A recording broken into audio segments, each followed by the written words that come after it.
Nous y voilà, sur le lieu du premier 5 théories sur Harry Potter. Cet épisode fut à la fois l'épisode qui fit décoller ma chaîne, l'épisode le plus vu de 5 théories, mais aussi l'épisode dans lequel cette émission a commencé à partir en couille.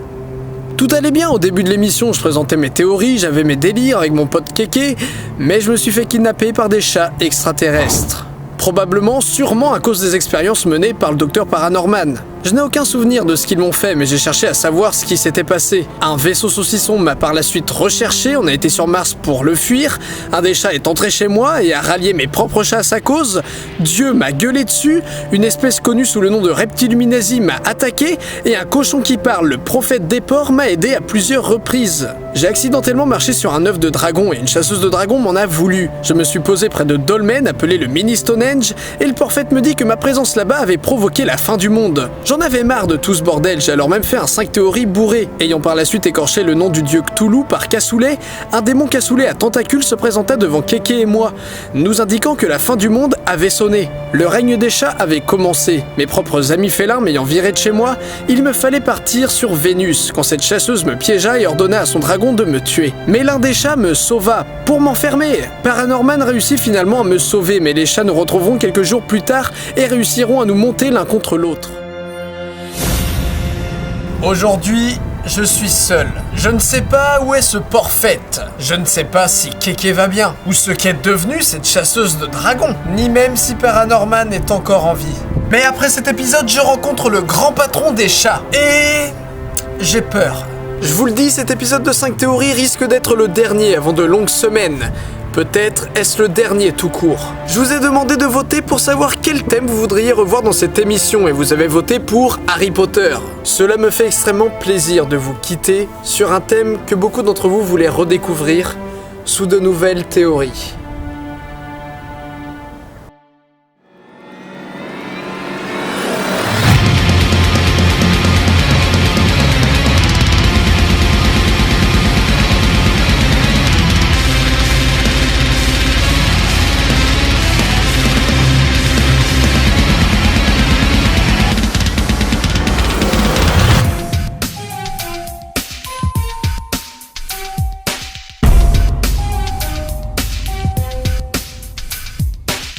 Alors, qu'avions-nous vu la dernière fois? La théorie du lien fraternel qui nous dit qu'Hermione et Harry sont frères et sœurs, la théorie de la conspiration homosexuelle, la théorie comme quoi Dumbledore et Ron sont la même personne, théorie qui, au passage, a été démentie par Rowling depuis, la théorie qui expliquait que les Dursley n'ont jamais aimé Harry, car il est un Horcrux, et enfin la théorie comme quoi le Seigneur des Anneaux était un préquel d'Harry Potter.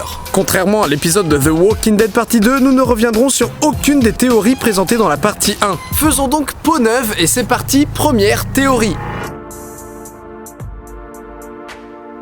Y aurait-il un nombre incohérent d'élèves à Poudlard? Eh ben ouais, c'est ce que beaucoup de personnes rapportent, et ce depuis le tout premier film. Dans les livres, il est dit que dans la salle à manger de Poudlard se trouvent 1000 élèves.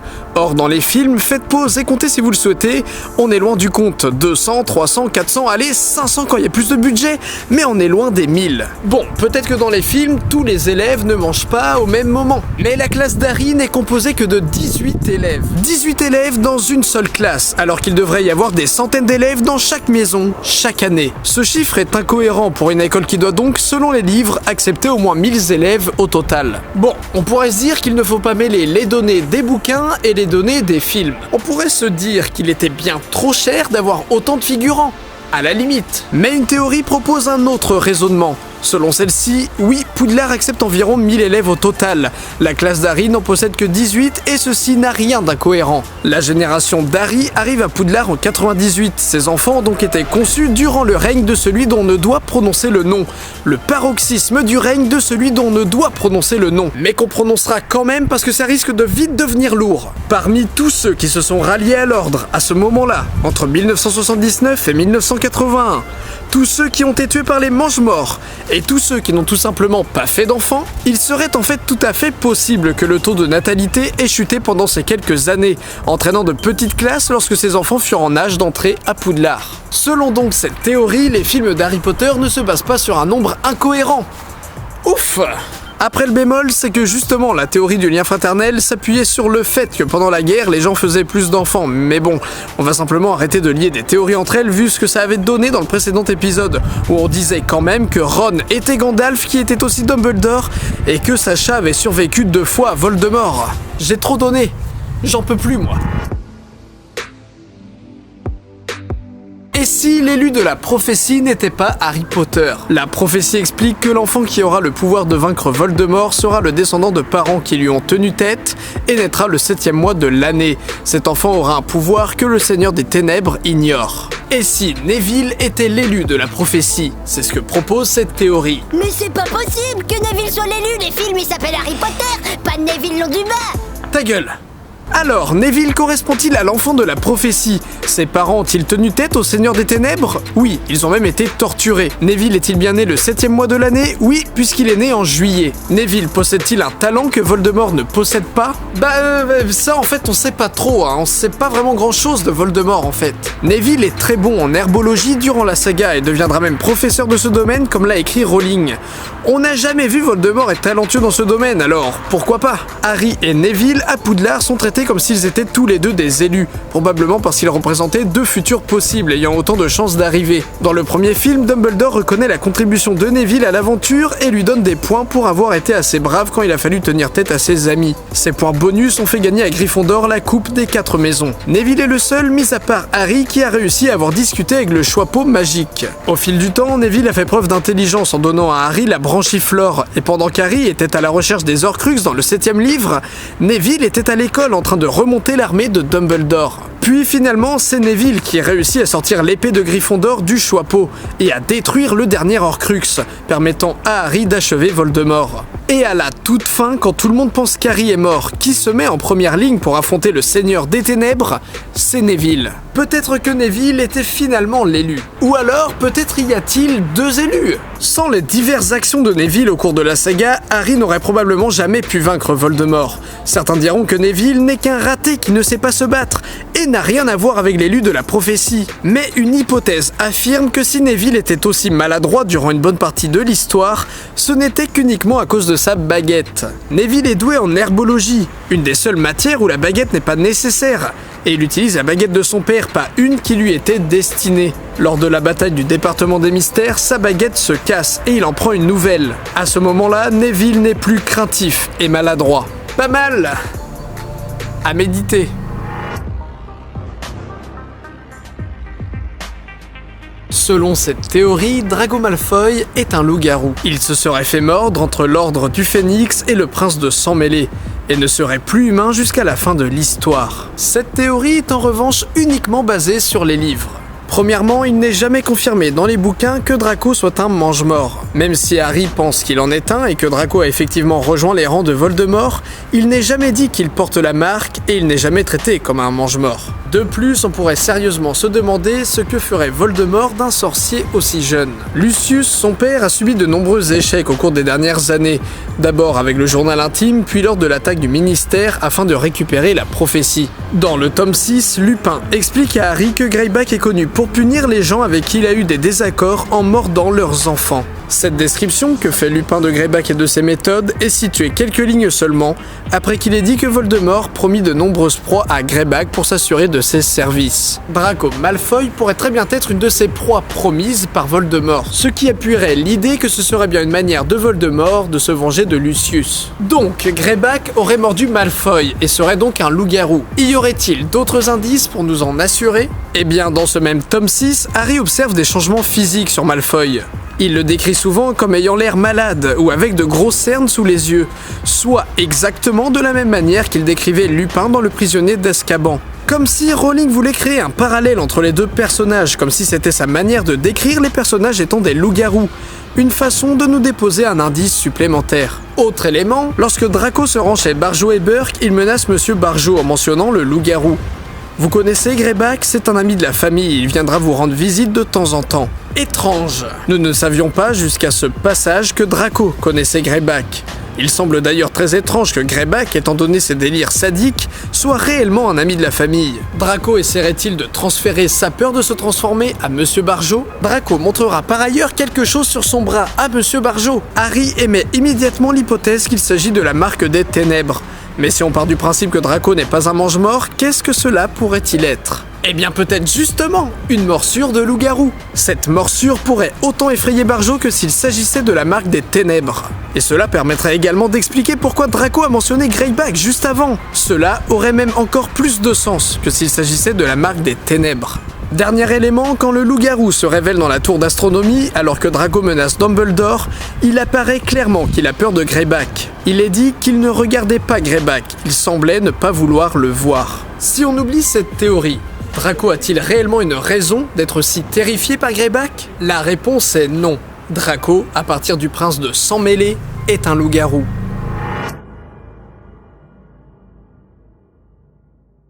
Rappelez-vous du conte des trois frères. Les trois objets du conte, appelés les reliques de la mort, existent en dehors du conte. Les personnages de ce conte, tout comme les reliques, étaient loin d'être fictifs. Et si la mort en tant que personne existait elle aussi? Selon cette théorie, Dumbledore serait le gardien des âmes, le dieu de l'au-delà.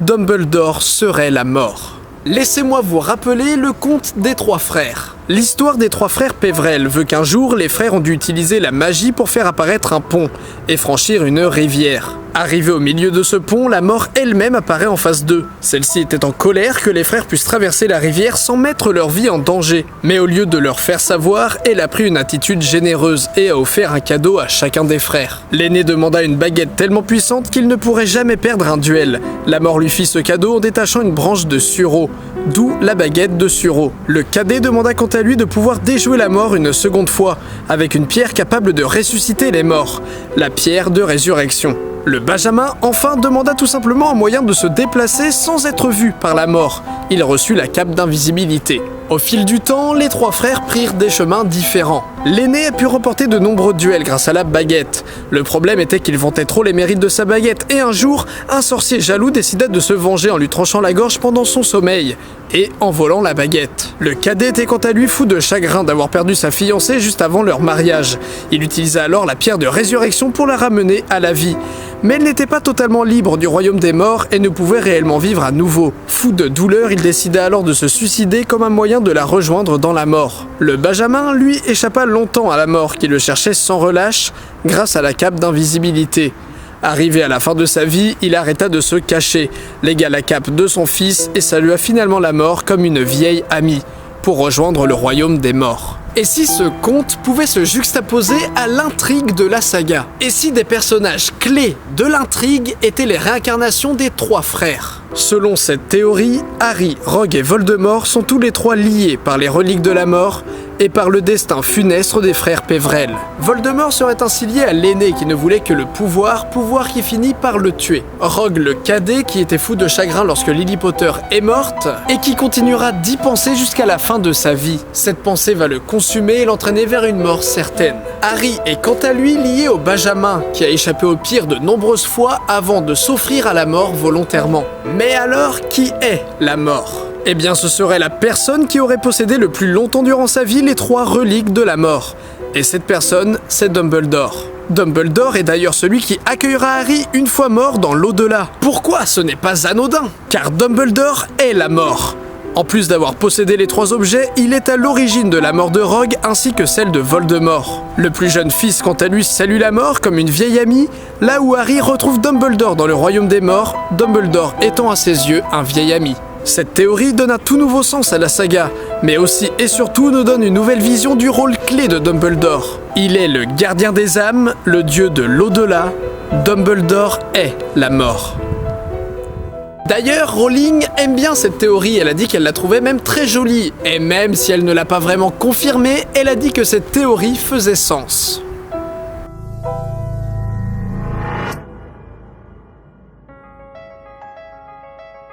Et si, tout comme le conte qui se reproduit de nos jours, les choses étaient amenées à se répéter? Et si les événements étaient destinés à se reproduire, tel un karma de magie ou une balance de l'équilibre entre la magie blanche et la magie noire? Cela voudrait dire que depuis des générations, les mêmes schémas se répètent indéfiniment, pour trouver un juste milieu dans le fonctionnement de la magie, dans le cosmos de la magie. On retrouve d'ailleurs beaucoup de fois ce thème dans les activités liées à la magie. Et si Rowling nous avait laissé là aussi des indices pour nous le montrer? Et si la fin d'Harry Potter, qui en soi est un joli happy end, nous montrait en réalité que le combat contre les forces du mal est sur le point de recommencer? Penchons-nous sur Ginny. Elle est amoureuse d'Harry depuis des années, mais notre héros ne s'intéresse jamais à elle, et semble de toute manière pas très intéressé par les romances. Cependant, il semble s'intéresser à Ginny d'un coup, alors qu'aucun indice ne semblait présager cela avant. Il n'y a aucune évolution dans le chemin des sentiments d'Harry envers Ginny, comme si cela arrivait, tout simplement d'un coup de tomber amoureux sans aucune raison, alors que les deux personnages se connaissaient depuis pas mal d'années. Selon cette théorie, Ginny serait la responsable. Elle aurait fait boire un filtre d'amour à Harry. En effet, il aurait été très simple pour elle de s'en procurer, puisque ses frères Fred et George en ont, et que l'on sait que sa mère en a déjà utilisé par le passé. Cette théorie propose donc qu'Harry n'est amoureux de Ginny qu'uniquement parce que celle-ci lui fait boire quotidiennement à son insu des gouttes de filtre d'amour. Maintenant qu'on a suggéré cela, revenons aux cycles qui sont censés se répéter. Albus Severus Potter serait ainsi le prochain seigneur des ténèbres. Le fils de l'élu serait la réincarnation du mal. Premièrement, les traits du visage d'Albus sont similaires à ceux de Tom Jedusor jeune. Deuxièmement, tout comme Voldemort, Albus est issu de parents moldus et sorciers. Ginny a toujours vécu dans la magie, tandis qu'Harry était moldu jusqu'à l'âge de 11 ans. Troisièmement, comme on l'a vu précédemment, il n'y a aucune romance dans cette union. La mère de Voldemort a fait boire un filtre d'amour à son père, tout comme Ginny l'aurait fait pour Harry. Quatrièmement, Albus craint de se retrouver à Serpentard, alors que toute sa lignée, Weasley ou Potter, était à Gryffondor. Exactement comme Tom Jedusor. On retrouve donc ici exactement le même schéma. Albus Severus Potter serait-il le prochain Voldemort? Rien ne pourrait le prouver puisque Rowling a confirmé que l'Enfant Maudit serait le dernier tome de cette génération du moins. Mais justement, dans l'Enfant Maudit, il y aurait pas quelques petits indices? Rowling a quand même supervisé le projet. Eh bien, il semblerait que oui. Il y a bien un indice en faveur de cette théorie, même si c'est un indice plutôt anodin. Bane, l'un des centaures de la forêt maudite, dira à Harry qu'un grand danger plane sur son fils. Pour Harry, cette menace n'est autre que Scorpius, fils de Draco Malfoy, avec qui Albus s'entend très bien. Mais et si cette menace était en réalité le destin qui l'attendait?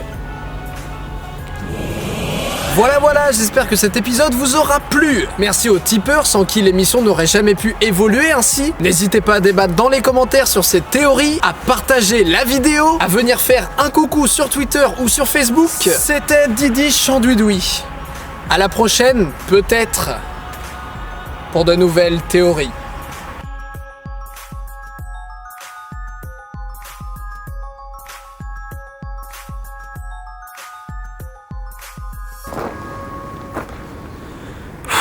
Je sais pas comment ça se passe là. Wow! Comment ça se passe maintenant là? Un vaisseau vient me chercher? Une armée de chats m'amène au grand patron? Wow! Comment ça se passe là?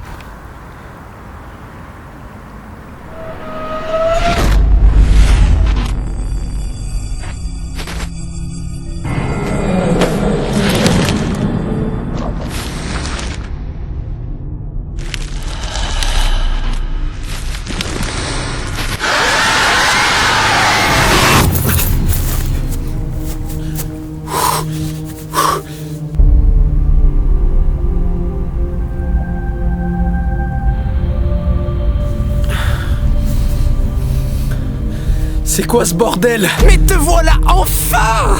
Mais qu'est-ce que... Tu te demandes peut-être qui je suis, pourquoi j'ai la même gueule que toi? Où sont les chats? Où est-ce que nous sommes? Ouais.